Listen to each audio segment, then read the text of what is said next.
Welcome to our channel. నా పేరు దుర్గా ప్రసాద్. ఈరోజు మనతో పాటు ఆంధ్రప్రదేశ్ అసెంబ్లీ ఉప స్పీకర్గా ఉన్నటువంటి డిప్యూటీ స్పీకర్ ఉన్నటువంటి రఘురామకృష్ణ గారు మనతో పాటు ఉన్నారు. సార్ నమస్కారం. సార్ నమస్తే దుర్గా ప్రసాద్ గారు.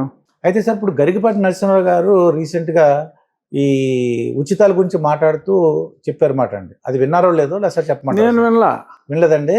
అంటే వారిని విమర్శిస్తూ ఒకటి రెండు స్టేట్మెంట్స్ నేను చూశాను, కానీ వారేమన్నారో నేను వినలేదండి. వాళ్ళు ఏమన్నారంటే ఆయన ఏదో ఆధ్యాత్మిక ప్రవచనంలో ఈ తెలుగు రాష్ట్రాల వాళ్ళు పిల్లలకి స్కూల్ డ్రెస్సులు కానీ అలాగే మధ్యాహ్న భోజన పథకాలు ఇవన్నీ పెడుతున్నారు. వాళ్ళ అమ్మా నాన్నలు ఉన్నారు కదా, ఈ డబ్బులు ఇంకోలా ఖర్చు పెట్టచ్చేమో నాకు అలా అర్థమైందండి నాకు. అందుకు ఆ మధ్యాహ్న పథకం లేకుండా మేము చిన్నప్పుడు చదువుకున్నాం కదా, చాలామంది అలా చెప్తున్నారండి. మేము చిన్నప్పుడు చదువుకున్నాం, మా అమ్మగారు చదువుకున్నారు, మా నాన్నగారు చదువుకున్నారు, జిల్లా పరిషత్ స్కూల్ చదువుకు, మాకు ఎప్పుడు మధ్యాహ్న భోజన పథకాలు లేవు, డ్రెస్సులు ఇవ్వలేదు, పుస్తకాలు ఇవ్వలేదు. ఆ డబ్బులు టీచర్లకు బాధ్యత, టీచర్లుగా డబ్బులు ఎక్కువ ఇచ్చి లేదా ఇంకా ఎక్కువ మంది టీచర్లు పెట్టి బాగా చదువు చెప్పించవచ్చు కదా అని అన్నారు సార్ ఆయన. అంటే ఆయన ఏ సందర్భంలో అన్నారో నాకైతే ఐడియా లేదు. ఒక వ్యక్తిగా నాకు గరికపాటి గారు అంటే చాలా ఇష్టం. అవునండి. నేను వారితోటి 3-4 సార్లు ఫోన్లో కూడా మాట్లాడాను. నేను ఎంపీగా ఉన్నప్పుడు వారిది స్వస్థలం తణుకు దగ్గర, తాడేపల్లిగూడెం తణుకు మధ్యన. అవునండి. వారి స్వగ్రామం. సో నాకు బేసిక్గా ఆయన ప్రవచనాలు, వారు మాట్లాడే తీరు, ఆయన స్టైల్ ఆఫ్ టాకింగ్ నాకు చాలా ఇష్టం. మరి ఆయన ఏ సందర్భంలో అలా అన్నారో, ఆయన చిన్నతనంలో ఇటువంటివి ఏమీ లేవు అప్పట్లో, ఇంత సంక్షేమం లేదు. సో ఇప్పుడున్న సంక్షేమం అవసరమా అనవసరమా అనేది దాని మీద కామెంట్ అయితే మేబీ పర్హాప్స్ అనవసరమే.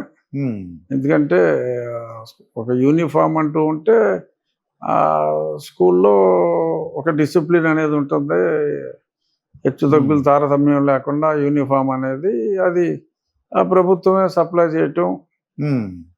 సో విద్య మరీ ఎక్స్పెన్సివ్ అయిపోయింది కాబట్టి ఉండటం మంచిదే.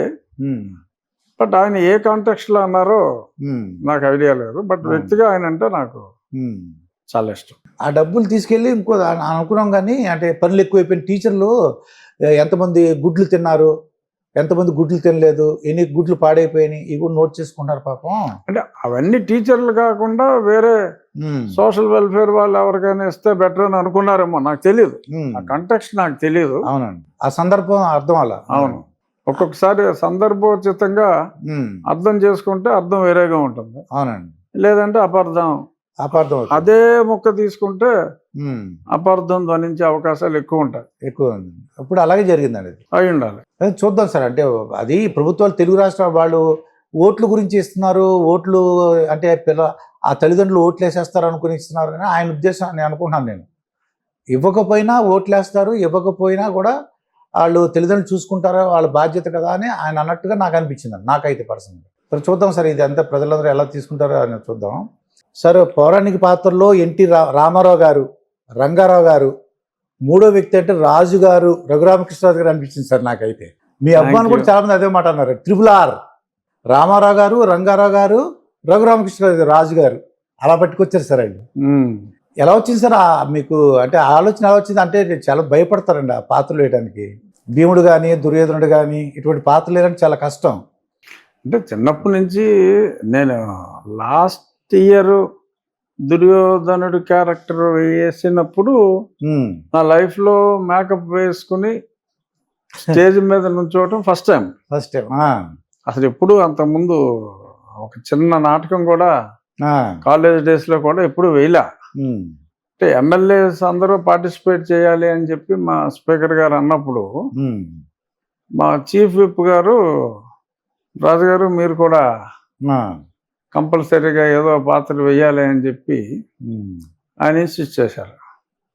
సరే అందరినీ పార్టిసిపేట్ చేయాలని మనం అడుగుతున్నప్పుడు నేను కూడా చేస్తేనే గౌరవంగా ఉంటుంది కదా, మనం ఏమీ చేయకుండా అందరినీ చెయ్యాలి అని అడగటం సమంజసం కాదేమో అని చెప్పి మా జీవి ఆంజనేయులు గారి సలహా మీద నేను నాకు దానవేర సూరకర్ణ రామారావు క్యారెక్టర్ దుర్యోధనుడిగా చాలా ఇష్టం. అవునండి.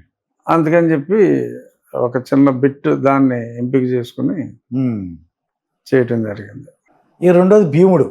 అప్పుడు దుర్యోధనుడు వేసాం కదా అని మొన్న భీముడు వేశారు. భీముడు పాండవ వనవాసంలో ఎన్నోసార్లు అవునండి. చిన్నప్పుడు విన్న పద్యాలు ఆ రెండు సెలెక్ట్ చేసుకుని.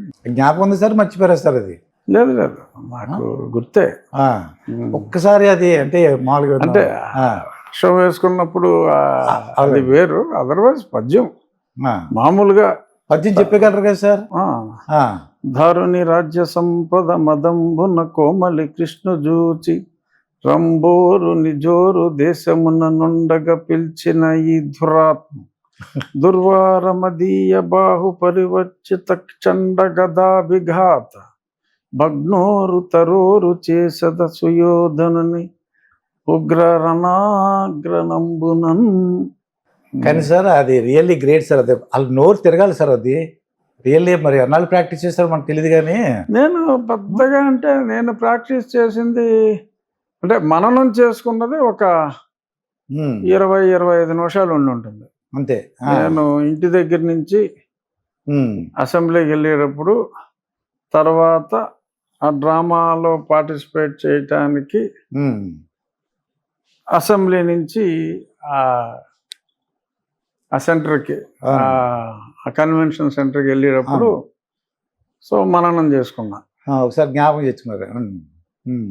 అలాగే ఇంకొక పద్యం కూడా ఉంది కదా, గురువృద్ధ బాంధవులని చూచుచుండ్ర ద్రౌపదిని ఇట్లు చేసిన కలుందు శాసనం లోక భీకర లీలన్ వదించి తద్విపుల వక్షస్థైల రక్తౌగ నిర్జరీ ఉర్వీపతి చూచుచుండ అని నాస్వాదించదన్ గాగృతి.